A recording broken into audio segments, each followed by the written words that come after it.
राज्याचे मुख्यमंत्री माननीय देवेंद्र फडणवीस जी, उपमुख्यमंत्री माननीय एकनाथ शिंदे, संसदीय कामकाज मंत्री चंद्रकांत दादा, अतुल सावे साहेब, राणे साहेब, जयकुमार रावळजी, सर्व पत्रकार बंधू भगिनींनो, सुरुवातीलाच पत्रकार परिषदेच्या निमित्तानं आपल्या सगळ्यांचं स्वागत करतो. नेहमीच्या दरवर्षीच्या अर्थसंकल्पीय अधिवेशनामध्ये किंवा इतर पण ज्या काही पुरवणी मागण्याचे अधिवेशन असतात त्या प्रथेप्रमाणे कॅबिनेट आणि चहापानाचा कार्यक्रम झाल्यानंतर पत्रकार परिषद मुख्यमंत्री महोदय घेत असतात आणि साहजिकच आता उद्याच्या तारखेला 3 तारखेपासून आमचं अर्थसंकल्पीय अधिवेशन सुरू होत आहे.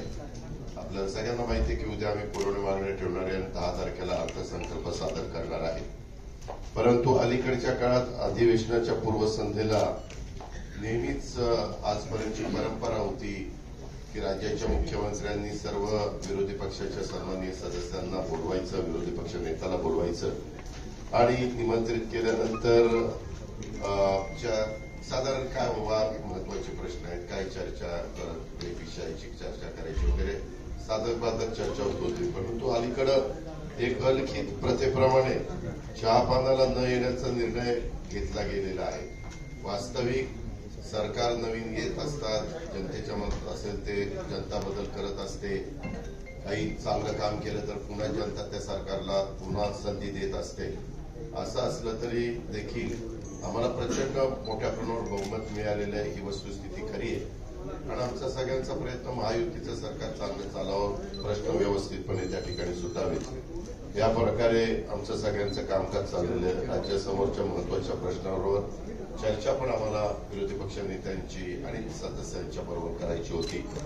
परंतु त्यांनी भलं मोठं पत्र, यावेळेचं पत्र तर आजपर्यंत जेवढे काही विरोधी पक्ष नेते होऊन गेले त्याच्यातलं सगळ्यात मोठं पत्र आज आम्हाला त्यांनी मुख्यमंत्री महोदयांना आणि सरकारला दिलेलं आहे. अधिवेशनाच्या पहिल्या दिवशी राज्यपाल महोदय देखील संयुक्त सभागृहाला अभिभाषण सादर करतील आणि नंतर पुरवणी मागण्या, अशा प्रकारचं आमचं ते कामकाज होणार आहे. आमची प्रत्येक गोष्टीला उत्तर देण्याची तयारी आहे. आम्ही कुठलाही त्याच्यामध्ये आमचं प्रचंड बहुमत आहे. 237-38 आमदारांचं, म्हणजे फक्त साधारण 50च आमदार समोर विरोधी पक्षाकडे आहे. म्हणून बहुमताच्या जोरावर कामकाज रेटायचं हे अजिबात आम्ही करणार नाही. आमचा तो इरादा पण नाही. आम्ही त्याच्यामुळे अधिवेशन 4 आठवड्याचं ठेवलेलं आहे. उलट पहिल्या आठवड्यामध्ये जागतिक महिला दिन असल्यामुळं 8 तारखेला पण अधिवेशन ठेवून पुण्यश्लोक अहिल्यादेवी होळकरांची 300वी जयंती असल्यामुळं त्याला एक वेगळं महत्व आहे आणि म्हणून ती पण चर्चा आम्ही त्या दिवसभर शनिवारीचा दिवस असताना देखील ठेवलेली आहे. अशा प्रकारे महायुतीचं सरकार, राज्याचे मुख्यमंत्री आणि त्यांची सगळी टीम हे प्रत्येक प्रश्नाला उत्तर देण्याच्या तयारीमध्ये आहे. आता आरोप प्रत्यारोप होत असतात. आरोपात तथ्य असेल तर जरूर त्याची दखल घेतली जाईल. परंतु कारण नसताना विरोधाला विरोध करायचा म्हणून जर आरोप केले गेलेले असले तरी त्याला किती महत्व द्यायचं हे पण तशा पद्धतीनं ठरवलं जाईल. असं साधारण हे अधिवेशन चालवण्याचा मुख्यमंत्र्यांचा आमचा सगळ्यांचा विचार आहे. आणि त्या प्रकारे अधिवेशन सगळ्या बिलं जी येतील ती पण बिलं चर्चेला यावी, त्याच्यात चर्चा साधक व्हावी, त्याच्यातनं काही चांगल्या सूचना आल्या तर त्या सूचनेचा पण आम्ही आदर करायला तयार आहोत. अशा या प्रकारे हे सगळं अधिवेशन पार पाडण्याचा निश्चय हा महायुतीच्या सरकारने केलेला आहे. धन्यवाद.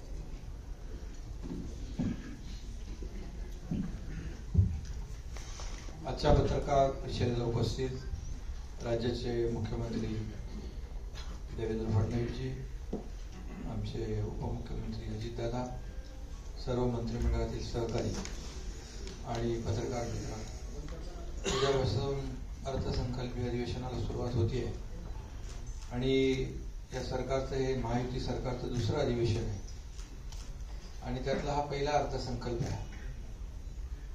सरकारची टर्म नवीन असली तरी सुद्धा आमची टीम जुनीच आहे. फक्त आमच्या दोघांच्या खुर्च्यांची बदल झाली. अजितदादांची मात्र फिक्स आहे.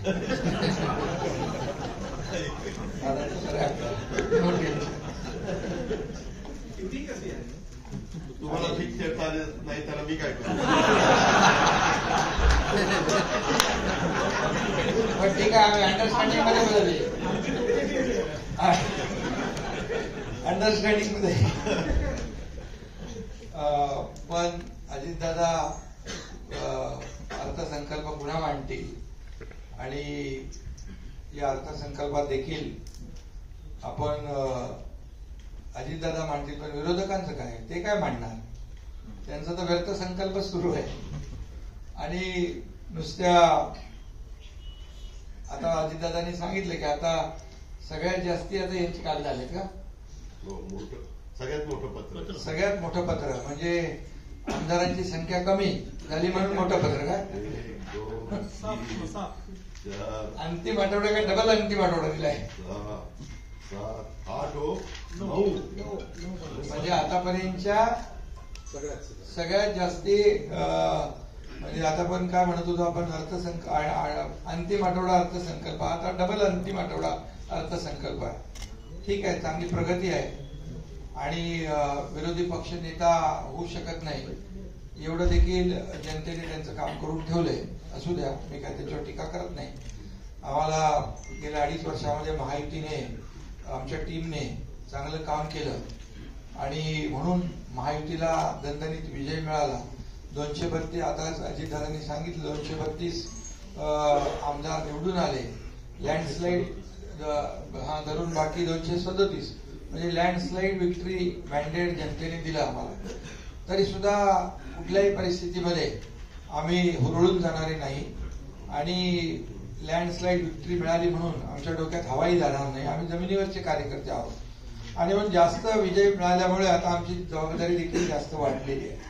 त्यामुळे विरोधी पक्षाने या अधिवेशनामध्ये कामकाजामध्ये भाग घ्यावा, आपल्या महाराष्ट्रातले प्रश्न मांडावे, शेतकऱ्यांचे प्रश्न मांडावे, इतरही काही जे काही मतदारसंघातले प्रश्न मांडावे आणि खऱ्या अर्थाने राज्य सरकार जे काही चांगलं काम करते, चांगले निर्णय घेते, त्याला चांगलं म्हणण्याचा एक मोठेपणा दाखवतील की नाही माहित नाही, पण ठीक आहे, त्याच्यावर काय अपेक्षा करणार आपण. पण त्यांना एवढाच आनंद असतो गेल्या अधिवेशनात पण इतरही अधिवेशनामध्ये सभागृहामध्ये कमी आणि पायऱ्यांवर जास्त, आणि तुम्ही ते सगळं दाखवत असता ते बॅनर बिनर घेतलेले. आणि त्यामुळे याच्यात माझं एवढंच त्यांना सांगणं आहे की हे अधिवेशन अर्थसंकल्पीय अधिवेशन आहे आणि अर्थसंकल्पीय अधिवेशन आहे. मिळालेला विजय आपल्या समोर आहे, लोकांनी दिलेलं मॅन्डेट आपल्या समोर आहे, लोकांनी आमच्या कामाची पोचपावती दिलेली आहे. देवेंद्रजी जो वेग आम्ही 2.5 वर्षात कामाचा गाठला, पल्ला गाठला, म्हणजे एकीकडे विकास प्रकल्पांना देखील आम्ही चालना दिली. महाविकास आघाडीने बंद पाडलेले प्रकल्प आम्ही सुरू केले, त्याचे काही मी चर्चा करत नाही, पण तुम्हालाच माहित आहे मुंबईतले 4-5 प्रकल्प आपण पाहिले. कोस्टल असेल, अटल सेतू असेल, मेट्रो असेल, कारशेड असेल, असे अनेक प्रकल्प आपण पुढे नेले. बाकी तर खूप मोठ्या प्रमाणावर प्रकल्पांना आपण चालना दिली. सिंचनाचे प्रकल्प जे देवेंद्रजी मुख्यमंत्री होते तेव्हा जलयुक्त शिवार योजना असेल किंवा सिंचनाचे प्रकल्प आहे ते महाविकास आघाडी सरकार आल्यानंतर त्यांनी बंद पाडले. मी मुख्यमंत्री झाल्यानंतर पुन्हा ते सुरू केले. मग ते मराठवाडा वॉटर ग्रीड, विदर्भाचे प्रकल्प असतील, मराठवाड्याचे प्रकल्प असतील, जे शेतकऱ्यांसाठी एकही सिंचन प्रकल्पाला त्यांनी मान्यता मिळाली. 2-3 प्रकल्पांना दिली आणि आम्ही जवळपास 121 का 150 143 सिंचन प्रकल्पांना आम्ही मान्यता दिली. हे गेल्या 2.5 वर्षामध्ये. आणि जो कामाचा वेग आहे, एकीकडे विकास प्रकल्प आम्ही केले, दुसरीकडे कल्याणकारी योजना केल्या, लोकाभिमुख योजना, लाडक्या बहिणीसारख्या अनेक योजना केल्या. आता जो वेग 2.5 वर्षात होता देवेंद्रजींच्या आता नेतृत्वाखाली आम्ही टीम म्हणून तो वेग अधिक वाढवणार आहोत.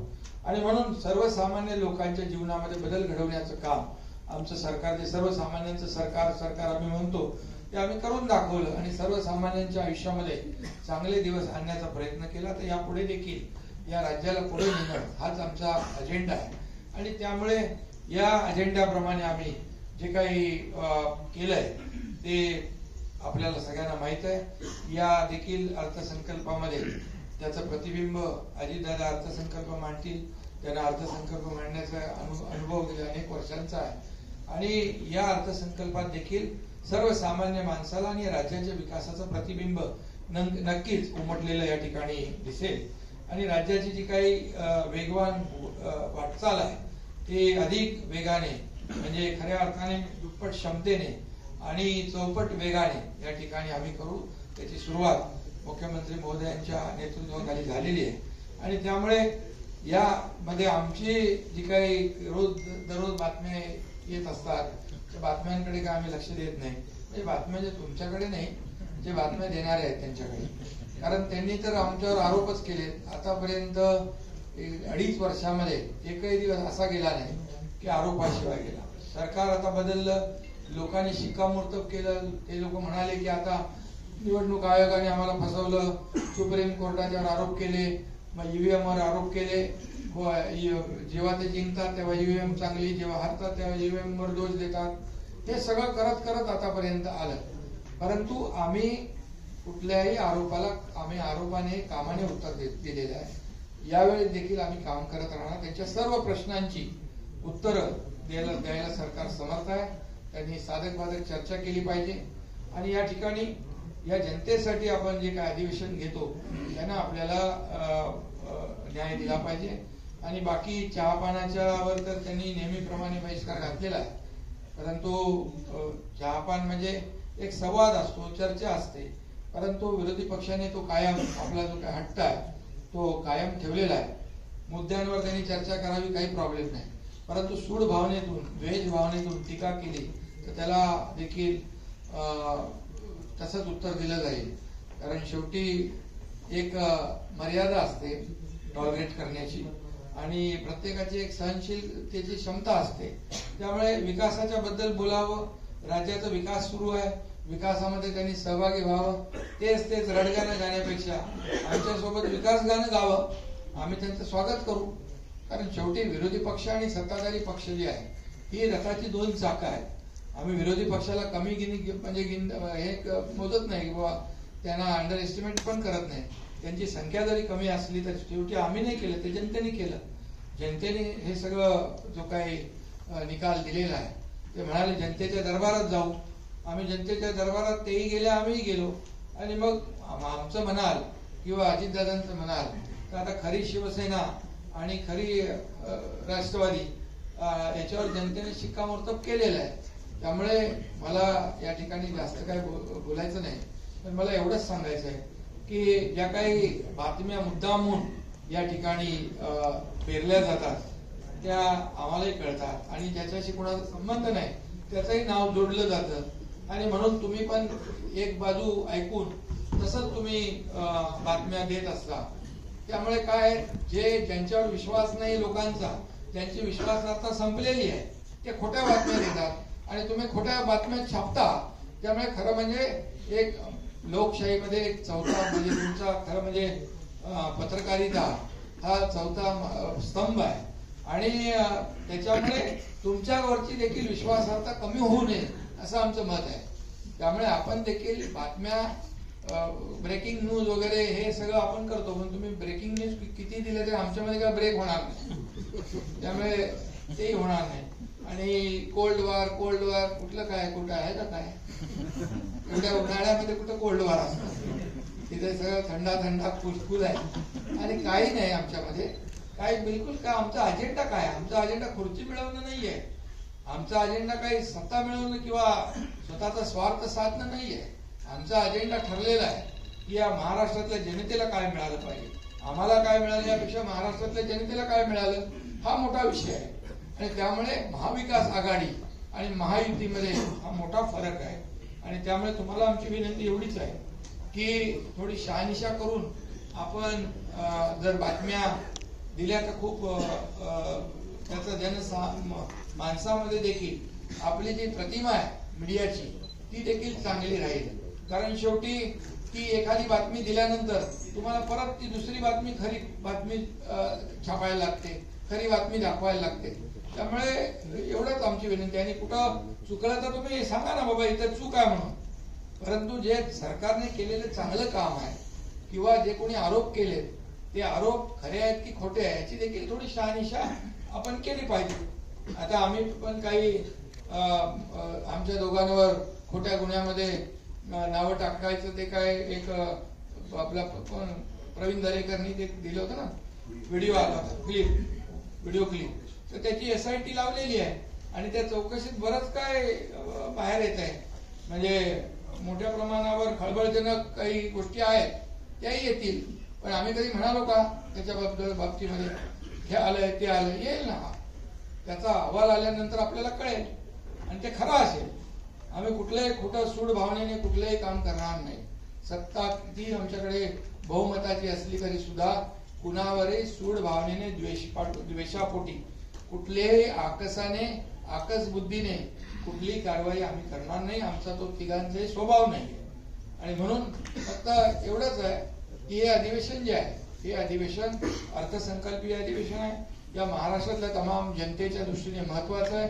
कारण महाराष्ट्रातल्या तमाम जनतेने महायुतीला भरभरून एवढं दिलंय की आता आम्हाला त्यांच्या ऋणातून उतराई व्हायचं आहे. त्यामुळे आम्हाला काम करायचं आहे. आणि काम करण्यामध्ये विरोधी पक्ष जर आला सोबत सहकार्य केलं तर चांगलं आहे. त्यांचंही नाव होईल, त्यांच्याही मतदारसंघामध्ये न्याय मिळेल. या महाराष्ट्राला एक वेगळं चित्र पाहायला मिळेल. आता तरी म्हणजे संख्या आता कमी कमी कमी कमी होत आता कुठपर्यंत आले बघा. आता तरी आत्मपरीक्षण आणि आत्मचिंतन करावं. बस एवढंच मला सांगायचं होतं. धन्यवाद.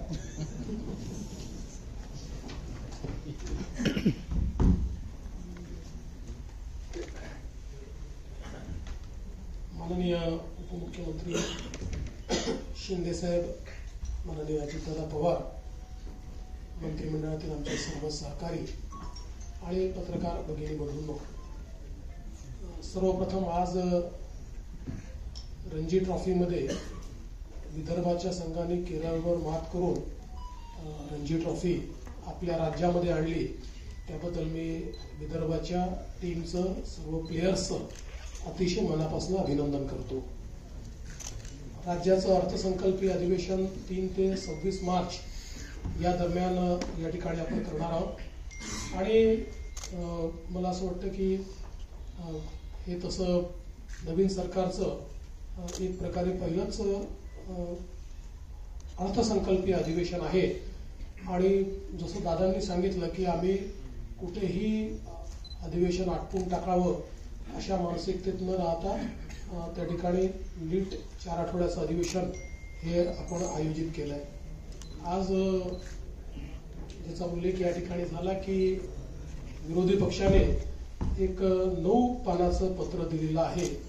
त्याच्यामध्ये 9 नेत्यांची नावं आहेत. त्यातल्या 2 नेत्यांनी सह्याच केलेल्या नाहीत.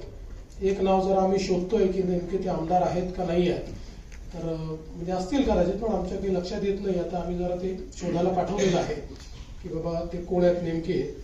आणि आपण बघितलं असेल की हम साथ साथ है अशी परिस्थिती काही तिथे दिसत नाही. हम आपके है कोण चालतीच परिस्थिती तिथे आहे. कारण काँग्रेस पोचलीच नाही. अर्थात जेवताना आली असं आम्हाला समजलं, पण वेळेवरपर्यंत काँग्रेस आली नाही. रोहित पवारांनी काहीतरी ट्विट केलंय, मला वाटतं त्यांनी पण काहीतरी आपली काय नाराजी व्यक्त केली आहे. बरं, वडेट्टीवार नाही, नाना पटोले नाही, जयंत पाटील नाही, कोणीच नाही.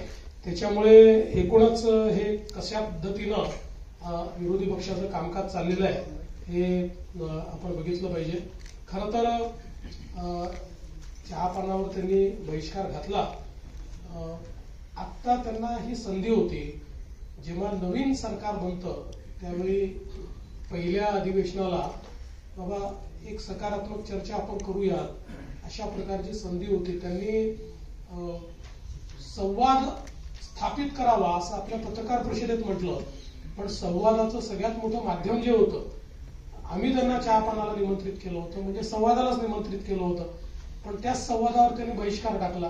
म्हणजे मला याचा अर्थच समजला नाही की संवादावर बहिष्कार टाकायचा आणि संवाद साधा अशा प्रकारे त्या ठिकाणी पत्रकार परिषदेत म्हणायचं.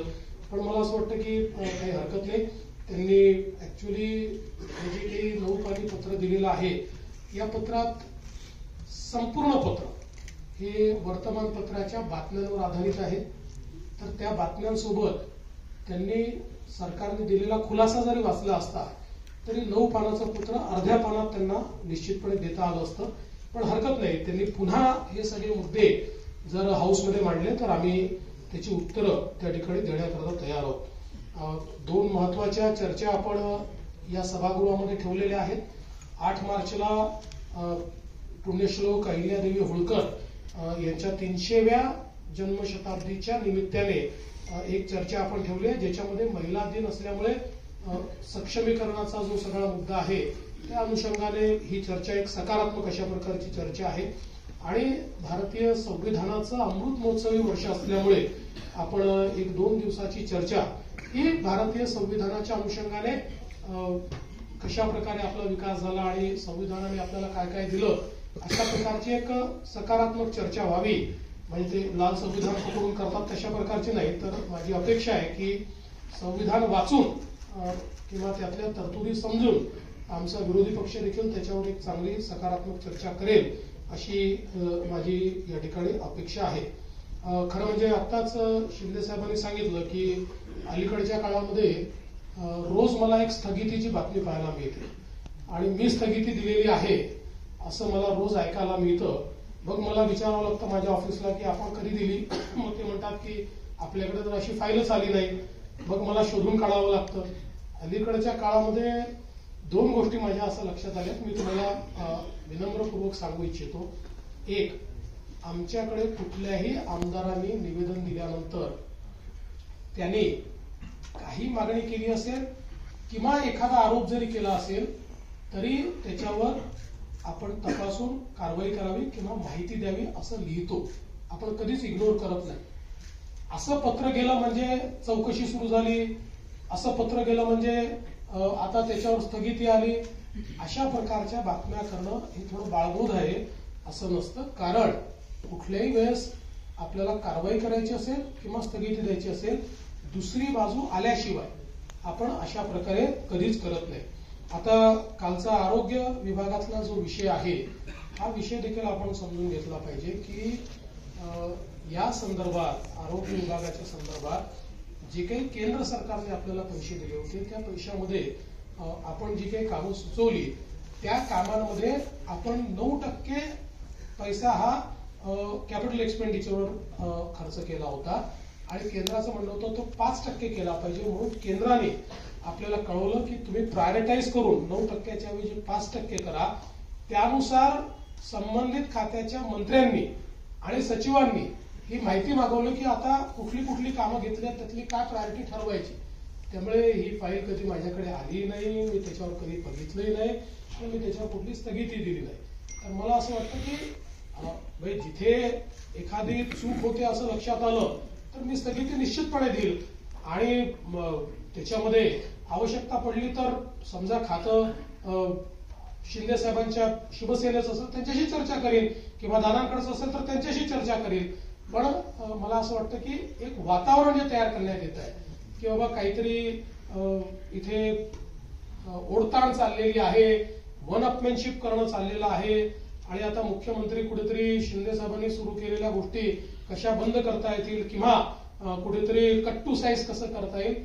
तर मला असं वाटतं की हे अतिशय चुकीचं आहे आणि माझी आपल्याला एका गोष्टीची अगदी विनम्रतापूर्ण विनंती आहे की आणि हे तत्वही आहे की आपल्याकडे एखादी बातमी आली तर दुसरी बाजू घेतल्याशिवाय ती बातमी आपण छापत नाही. आम्ही नाही दिली, समजा आम्हाला मागितली, सरकारला मागितली, आम्हाला मागितली आणि आम्ही सांगितलं की आम्हाला नाही बोलायचं तर सिंगल बाजू आली पाहिजे. पण अन्यथा हे तत्वच आहे की दुसऱ्या बाजू सहित आपण ते मांडलं पाहिजे. आता उदाहरणादाखल या ठिकाणी मला असं वाटतं अनेक वेगवेगळ्या प्रकारच्या बातम्या आल्या. आता एक नंबर प्लेटवाली एक बातमी खूप मोठ्या प्रमाणात चाललेली आहे. त्या संदर्भातही बातमी खूप मोठी आली पण त्याच्यावरचा खुलासा मात्र काही सगळ्यांनी दिला नाही. कारण इतर राज्यांनी रेट ठरवला एक्सक्लुडिंग जीएसटी आणि एक्सक्लुडिंग फिक्सिंग चार्जेस आणि महाराष्ट्राने रेट ठरवताना इन्क्लुडिंग जीएसटी आणि इन्क्लुडिंग फिक्सिंग चार्जेस. आता त्यांचा जीएसटी आणि फिक्सिंग चार्जेस जर आपण बघितले तर आमच्याकडे कंपॅरेटिव्ह स्टेटमेंट आहे. कुठल्याही राज्यापेक्षा आपण पुढे नाही. सगळ्या राज्यांचे कंपेरेबल रेट्स आपल्या रेटमध्ये 1-2 याच्यात तर 5-10% काही राज्यांपेक्षा कमीच आहोत आपण. त्यामुळे मला असं वाटतं की हा विषय समजा हे सगळी आहेच. आता म्हणजे याच्यामध्ये आपण जर बघितलं तर आता समजा 2 व्हीलर करता आंध्र प्रदेश 451 आहे, बिहार 451 आहे, गोवा 465 आहे, गुजरात 468 आहे, त्याच्यानंतर हरियाणा, हिमाचल प्रदेश, कर्नाटक 451 आहे, मध्य प्रदेश, मेघालय, एनसीटी, दिल्ली 465, 468 आहे, ओडिसा तर 506 आहे छत्तीसगड चंदीगड UT पण 506 आहे, वेस्ट बेंगॉल 506 आहे, महाराष्ट्र 450 आहे. म्हणजे या सगळ्या राज्यांपेक्षा जेव्हा आपण यांचं एकत्रितपणे त्या ठिकाणी बघतो त्यावेळी आपल्या असं लक्षात येतं हे कमी आहे. तर कुठलीही बातमी छापणं आपला अधिकारच आहे, किंवा आम्ही काही चूक करत असू तर अंकुश ठेवणं हे चौथ्या स्तंभाचं कामच आहे. फक्त आमची विनंती त्यात एवढीच आहे की आपण सरकारची बाजू सोबत दिली तर त्यातनं जे काही कन्फ्युजन्स आहे ते कन्फ्युजन होत नाही. कारण आपल्याला माहिती आहे की आजकाल डिजिटल मीडियामुळे ती बातमी 5 मिनिटात इतक्या ठिकाणी चालली जाते की या सगळ्या ठिकाणी त्याचा खुलासा देता देता आमच्या देखील नाकी नऊ येतात. तर मला वाटतं निश्चितपणे आपण हा प्रयत्न केला पाहिजे.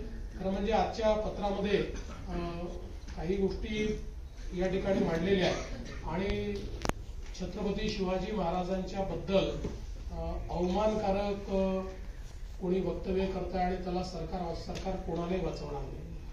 छत्रपती शिवराय हे आमचं आराध्य दैवत आहे आणि कोणीही त्यांच्या विरुद्ध चुकीचं बोललं तर कारवाई होणार म्हणजे होणारच.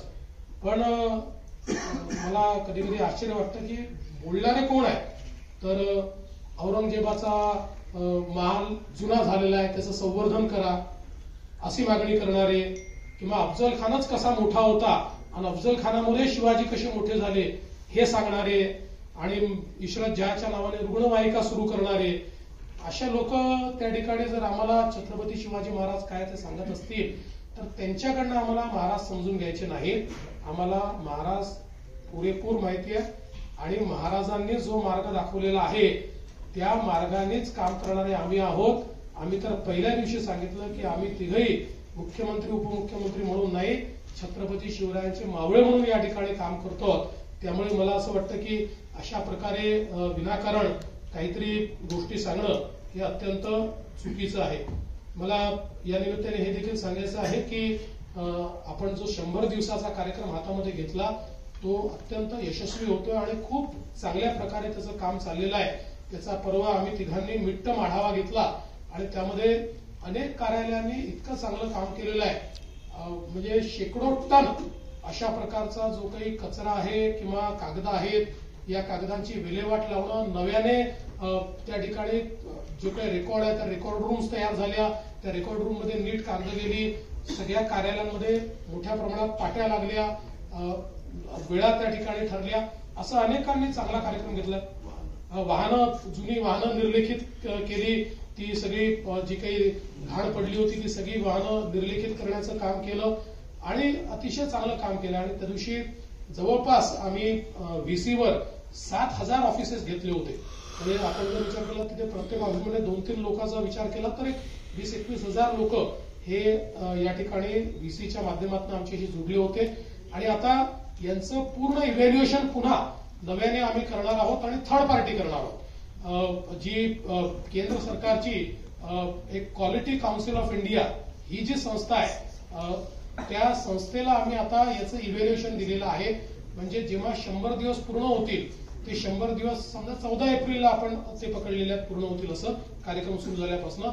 त्यानंतर 15 दिवस तालुका स्तरापासून राज्य स्तरापर्यंत कशा प्रकारे कुठल्या ऑफिसनी काय काम केलेलं आहे, 100 दिवसाचं टार्गेट हे कोणी कोणी अचीव्ह केलंय किंवा कशा प्रकारचं काम केलंय याचं क्वालिटी काउन्सिल ऑफ इंडिया पूर्ण त्याचं एक प्रकारे इव्हॅल्युएशन करेल आणि त्यातनं मग कोणी उत्तम काम केलेलं आहे. आणि आम्ही असंही ठरवलेलं आहे की एक बेंचमार्क मार्क्स आम्ही ठरवणार आहोत. त्या बेंचमार्क मार्क्सच्या खाली जे असतील ते मात्र निगेटिव्ह इंडेक्समध्ये आम्ही घेणार आहोत की हे नॉन परफॉर्मिंग ऍसेट्स आहेत. अशा प्रकारे आम्ही त्यांचं नामाभिमान त्या ठिकाणी करणार आहोत.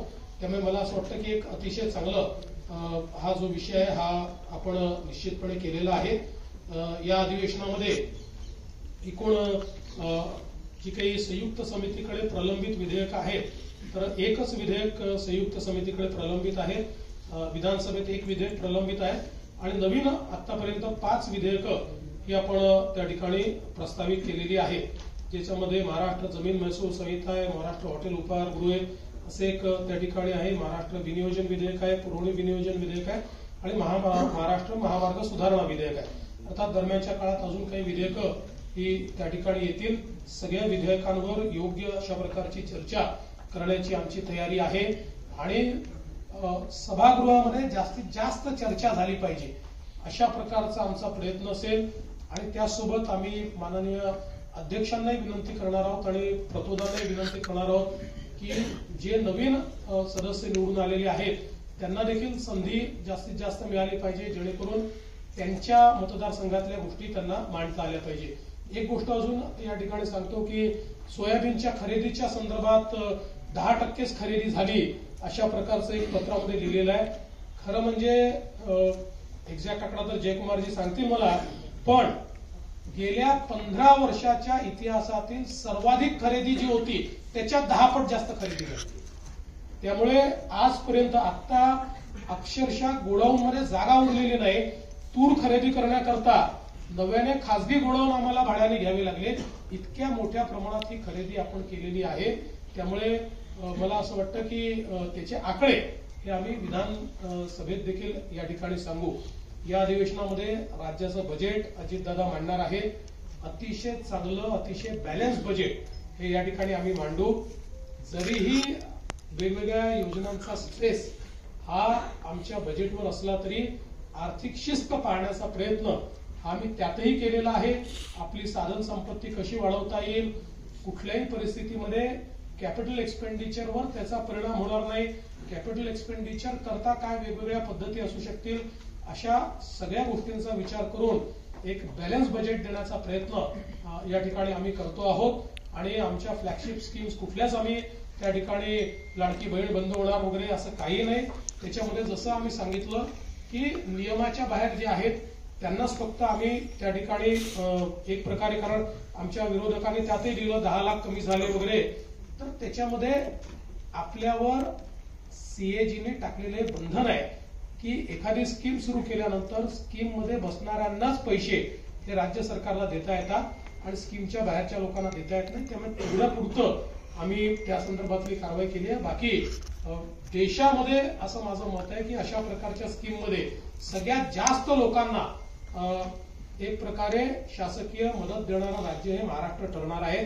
त्यामुळे त्यात कुठेही कपात वगैरे ही महाराष्ट्रात केली जाणार नाही हा विश्वास मी देतो. आणि सत्तारूढ पक्ष, जसं शिंदे साहेबांनी सांगितलं, विरोधकांची संख्या कमी असली तरी आम्ही विरोधकांना कमी लेखणार नाही. विरोधकांना भरपूर चर्चेची संधी देऊ आणि त्यांनी उपस्थित केलेल्या प्रश्नांना योग्य प्रकारे सकारात्मक उत्तर देण्याचा प्रयत्न हा राज्य सरकारच्या वतीनं केला जाईल. मी पुन्हा एकदा आपल्या सर्वांचे मनापासून आभार मानतो.